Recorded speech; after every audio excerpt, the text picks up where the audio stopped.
Bonjour public. Ça fait longtemps, hein? Alors me voilà de retour sur YouTube pour une petite capsule aujourd'hui. Je suis tombé sur une vidéo qui se nomme, je crois, Il soigne les gens par télépathie, l'arnaque.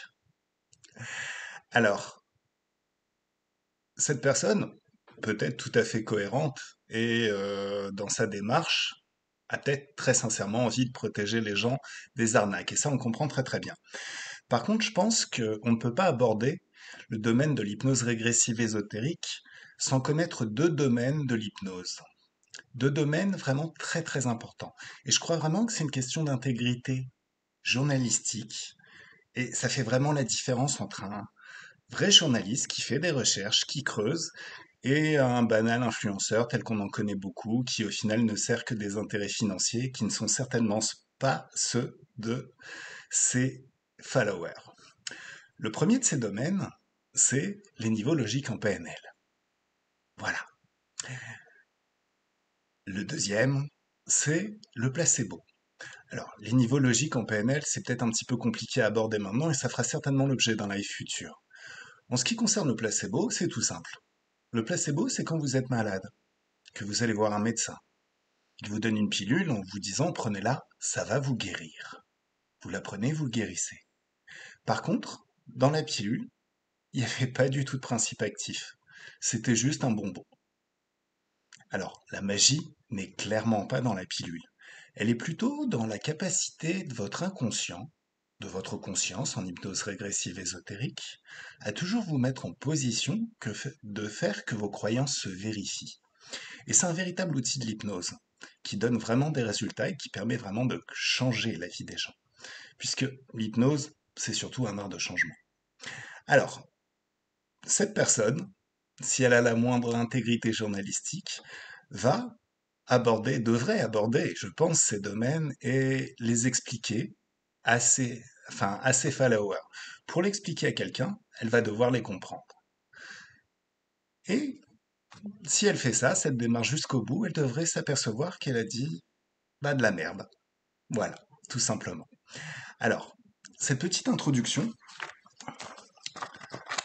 pour aborder un domaine qui est très très important et qui est justement celui des croyances en hypnose. Alors, la difficulté des croyances dans le rôle du télépathe. Alors, on peut penser, ça a été répété plusieurs fois, que l'éther distord l'information. Mais est-ce que c'est vraiment l'éther qui distord l'information ou est-ce que c'est plutôt les croyances du télépathe qui se connectent au client? Alors, les croyances en hypnose, c'est vraiment un domaine super important. Je dirais même que c'est le nerf de la guerre. Alors, il existe des croyances porteuses et des croyances limitantes. Des croyances qui donnent du pouvoir et d'autres qui limitent considérablement les capacités d'une personne. Dans les croyances limitantes, on retrouve c'est toujours comme ça avec moi, ça changera jamais. J'échoue toujours. Je rencontre toujours le même profil de personnes dans mes relations amoureuses. Je me fais toujours avoir. Les gens sont méchants avec moi, etc., etc., etc. Dans les croyances porteuses, on trouve plutôt, je trouve toujours la solution. Je règle les problèmes, et les problèmes se règlent. Il n'y a pas d'échec, il n'y a que des résultats, des étapes vers la réussite. Je ne peux que réussir. La vie est belle, etc. Une bonne séance d'hypnose, supprime les croyances, toutes les croyances qui limitent le champ des possibilités du client. Si on ne change pas ce qui empêche le client d'atteindre son objectif, on peut faire la meilleure des séances d'hypnose qu'il soit. La vie du client ne changera pas. Ces derniers temps, vous m'avez pas trop vu sur YouTube, sur la chaîne. Mais par contre, j'ai beaucoup travaillé, j'ai quand même beaucoup expérimenté l'utilisation des supports télépathiques. Alors, comme l'homme de paille de l'hypnose ericksonienne, le support télépathique a une certaine utilité.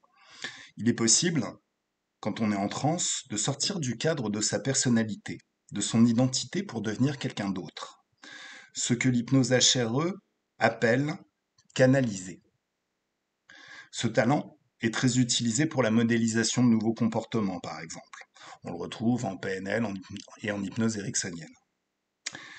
Mais que se passerait-il si le télépathe, qui se fait la voix du client, collait ses propres croyances limitantes dans une session HRE? On comprend très bien, la séance pour le client serait inutile, voire pourrait lui installer d'autres croyances limitantes qui ne sont pas les siennes, ce qui serait désastreux. Alors personnellement, j'ai dû arrêter de travailler avec une télépathe qui m'a dit qu'elle ne voulait plus être visible parce qu'en résumé, elle avait peur de la magie noire. Quel nocebo! Ah oui, parce que l'opposé du placebo, c'est le nocebo. Un sorcier jette un sort à quelqu'un. La personne y croit et elle meurt. C'est ce qu'on appelle un piratage de votre pouvoir créateur. Quelqu'un vous fait croire quelque chose de négatif, vous y croyez et vous le créez. Voilà. Alors, bien entendu, j'ai proposé à cette télépathe de travailler sur ce sujet et elle a refusé. Bon, c'est pas grave, hein, chacun fait ce qu'il veut. Chacun a son expérience et son libre arbitre, comme on dit. Alors, on comprend bien, le nocebo, c'est quelque chose à éviter absolument. Pour vous, public, pour votre inconscient, pour votre conscience, évitez tout ce qui est nocebo. À la naissance, vous avez reçu un corps. Ce corps, c'est une Ferrari. Mieux encore, un vaisseau spatial fantastique qui vous permet d'expérimenter dans la matière tout ce que vous avez à expérimenter. Plutôt apprendre à le conduire, c'est beaucoup plus pertinent que de le détruire. Ce que fait le nocebo. Alors, personnellement, pour revenir sur la magie, en poussant un petit peu plus le débat, j'ai déjà fait une session d'investigation sur la magie noire. Et comme toutes les magies, la magie noire n'a de pouvoir que si on lui donne du pouvoir. En cela, la formule tu es ton propre pouvoir et tu es illimité. Tu es créateur de ta réalité. Le seul et l'unique créateur restera toujours la plus puissante. Donc, on poursuit sur l'utilisation des télépathes. Il n'est vraiment pas souhaitable que les croyances du télépathe interfèrent avec les résultats d'une session. L'intellect, en cela, l'intellect, le corps mental sont des mythos qu'il faut absolument éviter. Moi, personnellement, d'après ce que j'ai pu expérimenter, je pense réellement que les sessions en direct avec le client sont toujours beaucoup plus efficaces pour apporter des changements profitables dans la vie des gens, et que ça reste la meilleure des co-créations. Il existe bien sûr des techniques pour travailler quand même avec un support télépathique, quand le client ne veut pas rentrer en transe, replacer le télépathe dans son enfance, quand elle n'est pas encore programmée à penser d'une façon limitante. L'expérience sur soi aussi est intéressant. Avoir fait beaucoup de sessions à HRE permet de se libérer des croyances limitantes. Les hypnotiseurs ericksoniens, les PNListes, sensibilisés à cette notion de croyances limitantes ou porteuses, font aussi d'excellents télépathes. S'ils ont un minimum de recul sur leur pratique, ils ont déjà passé du temps à métamodéliser leurs croyances. Alors, un petit mot sur le métamodèle. Alors, le métamodèle, c'est le tout premier modèle que les fondateurs de la PNL ont modélisé. C'est un modèle verbal de questionnement basé sur les travaux en linguistique de Noam Chomsky et d'Alfred Korzynski. Alors, il sert d'une part à mettre en évidence les mécanismes utilisés par le client pour transformer son expérience sensorielle en langage, et d'autre part à enrichir la conception du monde du sujet par le questionnement des figures linguistiques spécifiques et de trouver ainsi les représentations mentales sensorielles initiales qui ont suscité l'expression verbale. Le métamodèle en PNL sert à débusquer donc et à désactiver les violations systémiques, c'est-à-dire les expressions peu claires. Celles-ci sont classées en 3 catégories: les omissions, les généralisations et les distorsions. À chacun de ces types de phrases correspond une question clé qui invite le client, le patient, à éclaircir l'expression de sa pensée. Exemple de phrases que l'on retrouve en séance qui viennent de nos clients et qui doivent absolument être passées au tamis du métamodèle. Personne ne m'aime.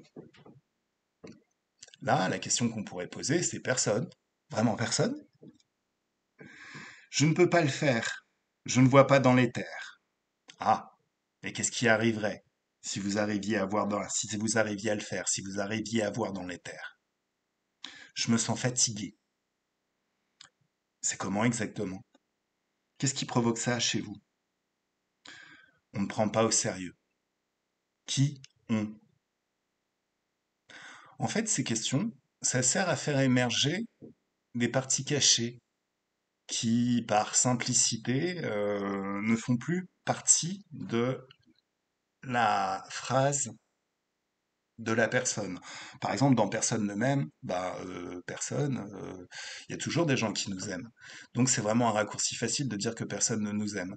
Et ça peut être intéressant de faire remonter tout ça à la surface pour vraiment traiter le problème et pas être à côté en fait.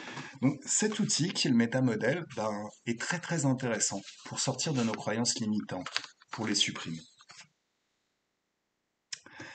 Alors, notre pouvoir créateur est activé par les mots que l'on utilise au quotidien et qui racontent nos expériences. Les mots créent notre réalité. Alors, comme le disait Sigmund Freud, une de ses premières intuitions, qui a priori, selon l'avis de certains hypnotiseurs, serait la seule juste, au commencement des temps, la magie était le verbe. Donc, ce qu'il faut comprendre, c'est que l'hypnose, c'est de la linguistique. Nous utilisons les mots pour changer et créer le futur, pour changer les croyances, qui créent toujours les mêmes résultats, en les remplaçant par des croyances porteuses. Alors, ce que je vous dis pour le télépathe est également vrai pour l'opérateur hypnotique, l'hypnothérapeute, l'hypnotiseur, selon le style d'hypnose que l'on pratique. Alors, petite question. Que dire des hypnotiseurs médicaux, pétris des croyances de la médecine, qui ne s'autorisent à faire quelque chose que si la science a déjà montré que ça marche? Alors, donc si quelqu'un a déjà expérimenté une technique avant eux, sachant que toutes les structures de pensée sont différentes, en fait, tout le monde pense différemment. Il y a très peu de chances de trouver dans la population deux personnes qui pensent exactement pareil. Donc vouloir coller des solutions qui ont déjà fonctionné sur un client, c'est vain et illusoire. C'est aussi pour cette raison qu'en règle générale, quand on regarde des séances d'hypnose sur YouTube, toutes faites, le résultat est souvent très très aléatoire. Ce qu'il faut comprendre, c'est que l'utilisation de l'hypnose, c'est utiliser les mots en les ajustant à l'expérience de la personne qui va les recevoir. Les mots qu'on utilise n'ont d'effet et n'ont d'effet a priori que sur la personne qui reçoit les mots et à qui on fait la session ou la séance d'hypnose régressive. Alors, enfin, bon, le progrès dans toute discipline est une affaire d'expérimentation, de recul sur les choses, de remise en question en fonction des résultats que l'on obtient. En ça, on revient toujours à la petite phrase que j'aime bien, c'est la seule chose qui ne trompe jamais, c'est les résultats. Alors, voilà, j'en ai fini sur ce concept. Je reviendrai vers vous pour cette histoire de niveau logique qui est en fait très très intéressante.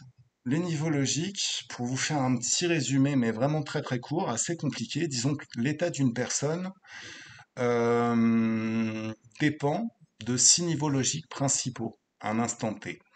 Alors, premier niveau, on a l'environnement, son environnement. Le niveau tout de suite au-dessus, c'est les comportements. Encore le niveau au-dessus, c'est les capacités.